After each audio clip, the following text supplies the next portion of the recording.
nous sommes déjà. On aborde déjà la compétition demain. Je pense que tout a été fait pour que nous soyons prêts. Et demain, on trouvera une équipe qui est déjà prête pour aborder le premier match, parce que nous savons tous, avec la petite expérience que j'ai, que ce genre de compétition, les premiers matchs sont très importants et je pense que nous serons prêts dès demain. On s'est bien préparé. Merci pour beaucoup. aborder ça. Merci Je beaucoup. peux vous confirmer aujourd'hui que j'ai déjà une équipe type et je sais quel système de jeu je vais aborder. Je pense qu'en ce moment, toutes les équipes qui sont parties pour cette compétition sont venues avec des objectifs. Maintenant, je pense que la Guinée, c'est une très belle équipe. Nous aussi, nous savons à qui nous allons avoir affaire. On fera tout demain pour que nous essayions de mettre en place ce que nous avons pu travailler pour mettre nos adversaires en difficulté. Parlant d'Aboubacar, Vincent, c'est bon, peut-être que vous le savez mieux que moi. C'est dommage parce que ça reste un joueur capital pour nous, très important, un capitaine qui l'a démontré depuis déjà quelques années. Il n'y a pas plus, c'est plus de peur que de mal. On a développé beaucoup de choses et apparemment, il fait partie du groupe. Ce qu'il a eu, peut-être qu'il peut commencer demain ou il ne pourra pas, mais il fait partie du groupe. Donc, ce n'est pas comme on avait pensé. Et nous sommes fiers de ce résultat qui a été fait par les médecins. Je sais que c'est une très belle équipe. Très belle équipe. Quand on parle football, je pense qu'il y a des côtés positifs et des côtés négatifs. Mais je ne dirais pas ici les côtés négatifs de l'équipe AVES. Ce que je sais, c'est que si elle est là aujourd'hui, c'est qu'elle mérite et qu'elle a des qualités. Et bon, maintenant sur le terrain, nous on verra bien ce qu'il faudra faire pour que nous essayions de pouvoir nous mettre dans les bonnes conditions. C'est vrai qu'il y a une histoire. Il y a une histoire entre le Cameroun et la Côte d'Ivoire. Nous avons été champions en 84 et on a été... Il est en route d'Abidjan pour Yamoussoukro, le gardien numéro 1 des Lions indomptables. André Onana n'a donc pas pu poursuivre son vol convenablement d'Abidjan pour Yamoussoukro en raison de conditions météorologiques exécrables. Amis internautes, bonjour et bienvenue dans ce nouveau recap spécial Lions indomptables. Les Lions indomptables qui sont donc à quelques heures seulement du coup d'envoi de leur première rencontre à la 34e édition de la Coupe d'Afrique des Nations. Les hommes de Rigobert Song qui vont affronter cet après-midi l'équipe du Sili national de Guinée amenée par Kaba Diawara. Les deux équipes sont prêtes pour le défi. Mais la grosse information d'abord pour ce matin, c'est bien entendu l'arrivée d'André Onana. Et parlons-en bien entendu parce que le gardien de Manchester United a quitté l'Angleterre hier lorsqu'il était exactement 22h45 heure d'Abidjan ici. Et par la suite, il a donc rallié Abidjan où il est arrivé juste ce matin à 6h30. Mais par la suite, après quelques formalités administratives à l'aéroport pendant 1 heure, il a redécollé pour Yamoussoukro, sauf que les conditions météorologiques dans les airs, dans le ciel de Yamoussoukro n'ont pas permis à ce que l'avion avec à son bord André Onana puisse atterrir à l'aéroport de Yamoussoukro. Donc il était contraint de faire demi-tour pour aller du côté de l'aéroport encore d'Abidjan où ils ont atterri quelques minutes plus tard. Ils ont passé 2 heures à attendre que le ciel puisse s'éclaircir du côté de Yamoussoukro pour qu'ils puissent bien entendu redécoller pour venir atterrir à Yamoussoukro. Mais malheureusement, la nature en a décidé autrement et André Onana a été contraint à prendre la route. Il y est donc en ce moment où nous faisons cette émission, ce direct. Il est en route, il va parcourir les 235 km qui séparent les villes d'Abidjan et de Yamoussoukro. Vous l'avez donc certainement deviné, il arrivera dans la tanière à environ 2 à 3 heures avant le coup d'envoi de la rencontre. André Onana, donc, qui sera dans le groupe, ça c'est certain. Rigobertson l'a annoncé hier, c'est son gardien numéro 1, c'est le gardien titulaire de l'équipe nationale du Cameroun. Mais nous pouvons déjà vous l'annoncer en exclusivité, amis internautes, André Onana ne sera pas titularisé cet après-midi dans les buts des Lions indomptables. Il devra regarder ses partenaires évoluer depuis les gradins, certainement, en attendant éventuellement de réintégrer le groupe à partir de la journée de demain pour les entraînements collectifs. Alors à ce sujet, pour être plus précis sur la question, Rigobertson s'est exprimé hier en conférence de presse d'avant-match et il a bien expliqué et surtout clarifié les choses au sujet du gardien de Manchester, Rigobertson, qui a dit clairement, si on en est resté avec le club mancunien, c'est parce que le staff et lui-même d'abord lui ont donné cette permission. Écoutons-le, mais il y a aussi Olivier Kemen qui s'exprime par la suite. On écoute les deux hommes et on revient plus tard. Oui, je suis d'accord. Je suis d'accord parce que nous savons tous que Onana reste l'un des meilleurs gardiens. Et je pense que si il a accepté, si nous lui avons donné l'autorisation, c'est parce que nous savons les qualités qu'il a et ce qu'il est capable de nous apporter. Et en même temps, il a une expérience. Quand même, c'est pas le fait que ça soit qu'il arrive en retard qui va créer. Au niveau du tout se passe très bien. C'est pas pour nous quelque chose qui est plus embêtant. C'est parce qu'il reste toujours compétitif. Maintenant, ce qui nous intéresse, nous, c'est le match de demain, de faire avec ceux qui sont là et de permettre en sorte que nous atteignions nos objectifs. La question des absents et de André qui arrivera en pompiste, je ne prendrai pas ce terme-là parce que pompiste, ça veut dire qu'il y a le feu. Donc, il n'y a pas le feu, il n'y a pas le feu, il y a un effectif qui est large, un effectif de qualité. Et ceux qui sont là feront le travail, justement. On est triste pour Brian parce que c'est une blessure et en tant que joueur de foot, c'est toujours peinant de se blesser. Je sais qu'il voulait participer à cette compétition. Et aujourd'hui, quelqu'un d'autre est à sa place et quelqu'un d'autre devra honorer sa sélection et lui rendre hommage en faisant un bon tournoi.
Les Lions indomptables sont prêts. Oui, les hommes de Rigobertson sont prêts à affronter ceux de Kabadjawara.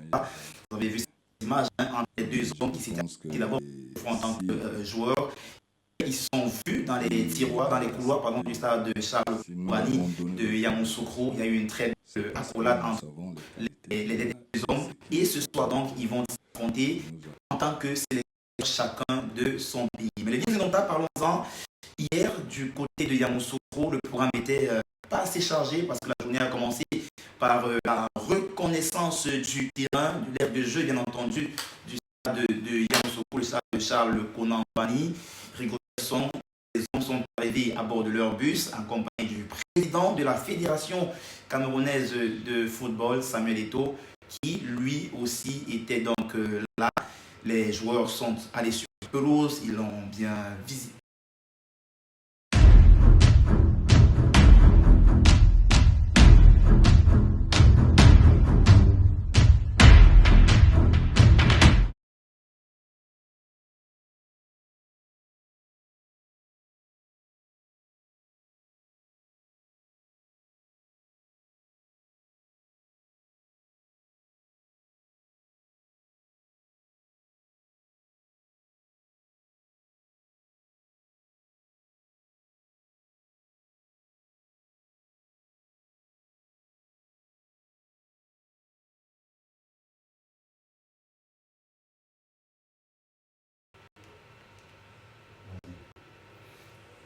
Vous l'avez donc suivi, les Lions indomptables qui, hier, ont donc procédé à cette traditionnelle séance de reconnaissance de l'ère de jeu. Ils étaient tous au complet, sans le capitaine, bien entendu, Vincent Bakar et André Onana, qui, lui, n'avait pas encore rallié Yamoussoukro, ni même la Côte d'Ivoire. Il s'apprêtait encore à jouer son match avec Manchester United face à Tottenham en première ligue anglaise. Les Lions, donc, ici à Yamoussoukro, qui, eux, tous ont passé une bonne trentaine ou même quarantaine de minutes sur la pelouse du stade de Yamoussoukro. Clinton J et tous les autres étaient bien présents. Samuel Eto'o aussi était de la partie. Il est d'abord entré, il est parti dans un coin du stade, curieusement tout seul. Il y a passé pratiquement 5 minutes à observer juste la pelouse, et après il est revenu vers le banc de touche pour être un peu avec ses poulains, avec ses garçons, avec ses joueurs. Et il y a surtout eu cette grosse discussion, ce gros instant d'échange entre trois hommes. Il y avait Rigobertson, il y avait Clinton J et il y avait aussi André-Franck Zambo-Anguissa qui se sont retirés vers le rond central pour essayer de discuter pendant quelques instants. Comme vous pouvez bien entendu le voir actuellement en image, il y a eu donc cette grosse discussion et on s'est posé la question de savoir si c'était pas peut-être une indication pour vous dire que Clinton J serait titulaire aujourd'hui, même si la rédaction de CFoot vous a tout à l'heure partagé une composition probable, ou alors celle qui nous semble à nous la plus probable. Il faut tout de même retenir qu'il y a eu une grosse discussion entre ces trois hommes hier, chose qui pourrait cependant signifier que en réalité Clinton J aussi fait partie des cadres de cette équipe-là, parce qu'il faut dire que c'est l'un des plus anciens. Il a été dans toutes les autres CAN depuis 2017 avec les Lions. Il est encore là cette fois-ci, même si sportivement la situation n'est pas forcément au top comme on aurait pu l'imaginer. Les Lions, donc, après cette séance de reconnaissance de terrain, ont immédiatement rejoint leur bus pour aller du côté de l'IPN Félix Houphouët-Boigny de Yamoussoukro, c'est l'Institut National Polytechnique, où ils s'entraînent généralement. Ils ont passé 1 heure d'entraînement, mais sur les 1h30, ou alors 15, exactement pour être plus précis, 15 minutes étaient ouvertes à la presse, et on a donc pu voir que le groupe était plutôt serein, plutôt engagé, plutôt déterminé sur la séance d'entraînement et engagé à bien entendu faire un résultat aujourd'hui. La grosse information qu'il faudrait noter cependant de cette séance d'entraînement d'hier, de veille de match, c'est que Franck Magri, qui avait été annoncé un certain temps, a bien entendu effectué toute la séance d'entraînement avec le groupe. Signal positif pour l'attaquant toulousain qui devrait donc tenir sa place de titulaire aujourd'hui sur le flanc gauche d'après le 11 probable qui a été livré, qui vous a été livré par la rédaction de CFoot. Après donc cette séance d'entraînement, les Lions ont rejoint leur hôtel pour certainement se reposer. Mais je vous propose, amis internautes, de revenir un peu sur un extrait de Olivier Kemen, qui est l'un des joueurs de cette équipe nationale du Cameroun qui va découvrir la CAN, parce que ce sera bien entendu sa toute première participation à une édition, à une phase finale de Coupe d'Afrique des Nations. On écoute Olivier Kemen qui parle du privilège qu'il a de pouvoir arborer les couleurs du Cameroun et de l'honneur qui lui est fait de pouvoir appartenir à cette équipe. On écoute Kemen et on revient pour la suite. D'abord, c'est un honneur d'avoir l'opportunité d'être sélectionné pour l'équipe nationale du Cameroun. Quand on connaît le poids de l'histoire que représente ce maillot et ce drapeau. Et en toute humilité, j'espère apporter ma détermination à l'équipe ma combativité sur le terrain. Parce que sur l'aspect technique, je pense que dans toutes les lignes, on a de quoi faire. Et après, on va rester humble et faire ce qu'on a à faire à l'entraînement et pour se préparer au mieux pour les matchs. Et je pense que tout se passera bien. Parce que le fait de poser cette question, c'est qu'il y a toujours une crainte de jouer le Cameroun, je pense. Et en toute humilité, on va aller avec nos forces. Hein. Vous savez, de ne pas être favori ou l'être. À la dernière Coupe du Monde, le Brésil était un des favoris. Au final, le Brésil n'a rien fait. Donc aujourd'hui, au niveau du foot, comme le coach l'a dit, c'est 11 contre 11. Je dirais même un groupe de 27 contre 27. Et celui avec le plus d'envie repartira avec la victoire. Donc on va serein, on avance et on verra bien par la suite. Olivier Kemen, donc, hein, vous l'avez remarqué, il était assez précis dans ses propos. Il est heureux, il se sent privilégié de pouvoir arborer les couleurs des Lions indomptables. Juste après la séance d'entraînement des Lions indomptables, leur adversaire aussi s'est entraîné, mais c'était cette fois du côté du lycée scientifique de Yamoussoukro. Les hommes de Kabadzawara ont aussi accordé 15 minutes à la presse et les caméras de CFoot y étaient, bien entendu, comme vous pouvez l'apercevoir sur ces images. Les deux grosses informations à noter de cette séance d'entraînement du CI national de Guinée, c'est que d'abord, premièrement, le capitaine Naby Keïta, annoncé incertain, s'est bel et bien entraîné avec l'ensemble du groupe. Il était bien là à mener ses troupes, à mener ses partenaires dans la séance d'entraînement, du moins pendant les 15 minutes qui avaient été ouvertes à la presse. De l'autre côté, deuxième grosse information, les deux autres cadres de cette équipe-là. D'abord, l'attaquant Serhou Guirassy, l'attaquant de Stuttgart en Allemagne, qui lui aussi était incertain un temps. Hier encore, malheureusement, s'est entraîné à l'écart du groupe, mais il n'était bien entendu pas seul. Il y avait aussi Abdoulaye Touré, le milieu de terrain havrais en France. Lui aussi s'est entraîné à l'écart du groupe. Ça fait donc deux joueurs qui sont très incertains côté CI national pour cette rencontre face aux Lions indomptables du Cameroun. Bonne nouvelle, peut-être, j'en sais rien, pour les Lions qui vont devoir affronter une équipe qui va évoluer sans deux de ces cadres, qui pourrait évoluer sans deux de ces cadres. Et de l'autre côté, nouvelle assez triste pour Kaba Diawara et Fousseli Diawara, son partenaire du banc de touche, son collègue du banc de touche, qui devront donc composer désormais sans deux de les quatre. On vous l'a dit d'entendre. Le Cameroun va donc affronter l'équipe de la Guinée aujourd'hui. Ce sera la troisième confrontation en phase finale de Coupe d'Afrique des Nations entre les deux équipes. Laquelle des deux nations sortira vainqueur? On n'en sait encore rien jusqu'ici. De toutes les façons, on vous permet de découvrir déjà ce 11 probable de la rédaction de CFoot pour ce qui est des Lions indomptables du Cameroun. Vous pouvez bien entendu l'apercevoir à l'instant à l'écran. C'est un 11. Certainement, d'après nos informations, qui devraient être confirmées par Rigobert Song, avec d'abord dans les buts le gardien André Onana, Fabrice Ondoa, latéral gauche Darlin Yongwa, défense centrale, ils sont deux, Harold Moukoudi et Christopher Wo. À droite, le désormais indéboulonnable Jean-Charles Castellito. Au milieu de terrain, là aussi, ils sont trois en pointe basse. D'abord, Olivier Kemen, le joueur du Kayserispor du côté de la Turquie. Juste devant lui, Franck-André Zambo-Anguissa et Olivier Ncham en attaque sur le front de l'attaque. D'abord en pointe, on aura Karl Toko Ekambi qui sera dans ce poste-là parce qu'on le sait, il n'a pas l'habitude d'y jouer en ce qui concerne les Lions indomptables, même si un club, souvent il a évolué à ce poste, il a d'ailleurs été souvent très performant. Et sur les côtés, pour finir, on aura sur le côté droit, Georges Kevin Nkoudou pour les Lions indomptables. Et sur le côté gauche des Lions indomptables du Cameroun, Franck Magri, l'attaquant du TFC du côté de la France. Voilà donc pour ce qui est du 11 entrant côté Lions indomptables. Amis internautes, vous savez désormais tout ou presque de l'actualité des Lions indomptables grâce à nous, grâce à CFoot.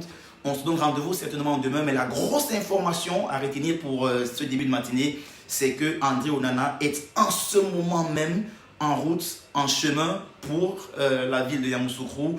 Son avion a atterri le matin à 6h37 du côté d'Abidjan. Il a redécollé une heure après pour rejoindre la ville de Yamoussoukro, mais malheureusement, le brouillard n'a pas permis à l'avion de pouvoir se poser à Yamoussoukro. Ils ont donc été contraints de faire demi-tour pour aller réatterrir du côté d'Abidjan. Ils ont attendu pendant 2 heures de temps pour que le brouillard, ou alors le ciel, puisse s'éclaircir. Malheureusement, Dame Nature en a décidé autrement. Le ciel ne s'est pas éclairci. Et donc, André Onana a été donc contraint de prendre la route pour parcourir les 235 km qui séparent Abidjan de Yamoussoukro. Il y a une autoroute du Nord, comme on l'appelle ici. Ça fera autour de 2h30 si nos calculs sont exacts, effectivement, pour que André Onana puisse rejoindre la tanière, ce qui veut dire qu'il devrait être dans le groupe dans moins d'1h30. Vous savez donc désormais tout, amis internautes. Merci de nous avoir suivis sur CFoot. On vous laisse avec ces belles images de la conférence de presse de Rigobert Song hier. Il a annoncé clairement, il a déjà son 11. On va le voir certainement aujourd'hui. Il s'est montré rassurant quant à l'état d'esprit du groupe. Il a dit que ces garçons étaient prêts à réécrire l'histoire de 1984. C'est d'ailleurs la raison pour laquelle ils se sont arrêtés au chevet de la tombe, bien entendu, de l'ancien président ivoirien Félix Houphouët-Boigny pour lui dire « Nous sommes chez toi, nous sommes là où tu nous as remis le trophée il y a de cela 40 ans. Nous voulons que toi, tu nous accompagnes, président, à gagner une 6e étoile pour le Cameroun. » Et donc, c'est la tradition, nous sommes africains. Ils ont donc pensé à le faire. Amis internautes, vous savez désormais tout. On vous laisse avec cette conférence de presse de Rigobert Song. Quant à nous, on se retrouve en direct tout à l'heure du stade Charles Konan Banny de Yamoussoukro, à 30 minutes du coup d'envoi de la rencontre, pour vous faire vivre toutes les images de l'avant-match de cette rencontre-là. Bonne journée à toutes et à tous. Et vive les Lions indomptables, vive le Cameroun et vive l'Africa Foot aussi. Ciao. Je pense que nous y sommes déjà. On aborde déjà la compétition demain. Je pense que tout a été fait pour que nous soyons prêts. Et demain, on trouvera une équipe qui est déjà prête pour aborder le premier match, parce que nous savons tous, avec la petite expérience que j'ai, que ce genre de compétition, les premiers matchs sont très importants, et je pense que nous serons prêts dès demain. On s'est bien préparé. Merci beaucoup. Aborder ça. Merci beaucoup. Je peux vous confirmer aujourd'hui que j'ai déjà une équipe type et je sais quel système de jeu je vais aborder. Je pense qu'en ce moment, toutes les équipes qui sont parties pour cette compétition sont venues avec des objectifs. Maintenant, je pense que la Guinée, c'est une très belle équipe. Nous aussi, nous savons à qui nous allons avoir affaire. On fera tout demain pour que nous essayions de mettre en place ce que nous avons pu travailler pour mettre nos adversaires en difficulté. Parlant d'Aboubacar, Vincent, c'est bon, peut-être que vous le savez mieux que moi. C'est dommage parce que ça reste un joueur capital pour nous, très important, un capitaine qui l'a démontré depuis déjà quelques années. Il n'y a pas plus, c'est plus de peur que de mal. On a développé beaucoup de choses et apparemment, il fait partie du groupe. Ce qu'il a eu, peut-être qu'il peut commencer demain ou il ne pourra pas, mais il fait partie du groupe. Donc, ce n'est pas comme on avait pensé.